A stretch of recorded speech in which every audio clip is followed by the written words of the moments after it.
کتونکو سلامونه. زما نوم محمد ابوبکر بختیار خان دی. نن زما ټاپک چې کوم دی هغه په مشرانو باندې دی، په حجرو باندې دی، مشرانو په اډوایسونو باندې دی، مشرانو په تجربو باندې دی، د مشرانو په اهمیت باندې دی او په ایسو باندې دی. لومبۍ راځو په مشرانو باندې او په حجرو باندې.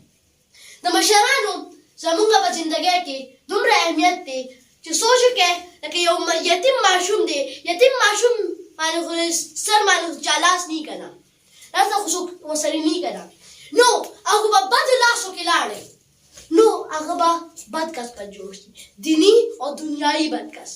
نو که زمونږ مشران هغه به مونږ ته ښه ښیي، مونږ به داسې کارونه بچ ساتي، داسې کارونه بچ ساتي. مشران اوس دا ینګ جنریشن یعنې د 18 کالو دا خلک چې کوم ماشومان چې کوم دي وایي مشران نه پوهېږي، وایي دوی بس نه پوهېږي، دوی هسې دي، هسې دا خبرې کوي، هسې دوی خپل زمانې خبرې کوي.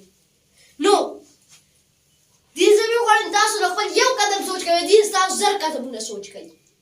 دوی وایي چې ستاسو مخکې به څه کېږي، د دې تجربه ستاسو زیاته ده. خو اوس خو تعلیم زیات شوی دی، پهلې خو دومره تعلیم نه و، نو اوس خو پکار دی زیات تعلیم وي که نه، زیات تعلیم به زده کړي. ما ته زما مشران داسې خبرې وکړي که زه 2 کاله بې مالګه روټۍ هم وخورم که نه، زه جواب نشم پیدا کولی. داسې خبره سوچ کې اوس تعلیم هم زیات شوی دی، داسې خبرې کوي. ښه تجربه ډېره زیاته ده.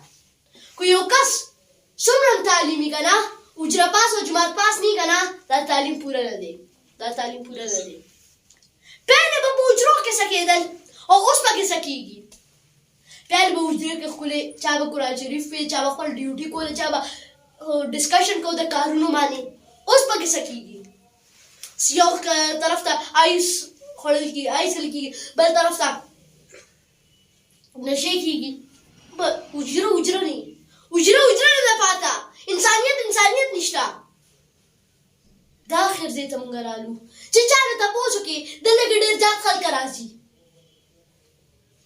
ډېر زیات خلک راځي چې تپوس دې وکړي چې خاوند دې څه کوي، زوی دې څه کوي، پلار دې څه کوي. چا تپوس وکړي نشه کوي، بل نه تپوس کوي نشه کوي، کور والا هم ته تنګ رالل، بس دی بس نشې بل کار بونته دی.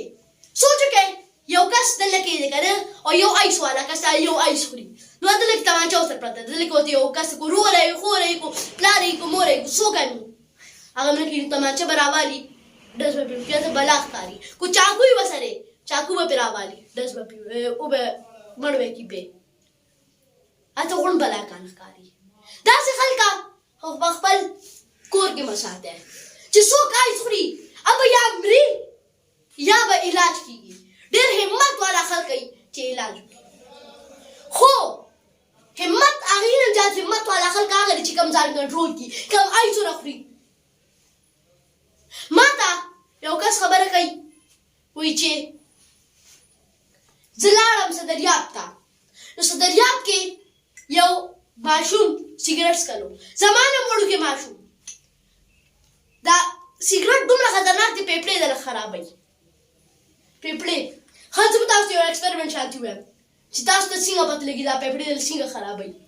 یو بوتل راوالی، هغې کې بر نه مالوچ واچوی، نو سګرټ ولګوی او مالوچ د پاسه کېدی، د بوتل سر کې مالوچ اچوی، نو هغه ګیس چې ورو ورو دننه شي په بوتل کې، نو هغه سوری په لږ پکې وکړئ بوتل کې، ګیس چې ورو ورو وځي، نو بیا تاسو مالوچ وباسئ، هغې څنګه رنګ پاتې، هغه څنګه شانتې پاتې. بیا تاسو وګورئ دغه حال د ستاسو د پیپړو کوي، ستاسو د لنګس کوي. نو بهرحال پکار دی تاسو ته چې د خپل مشرانو خبرې ومنئ او د سګرټ شانتې او د ایسو شانتې بد شیلو نه ځان بچ ساتئ. دا ډېر خراب چیز دی،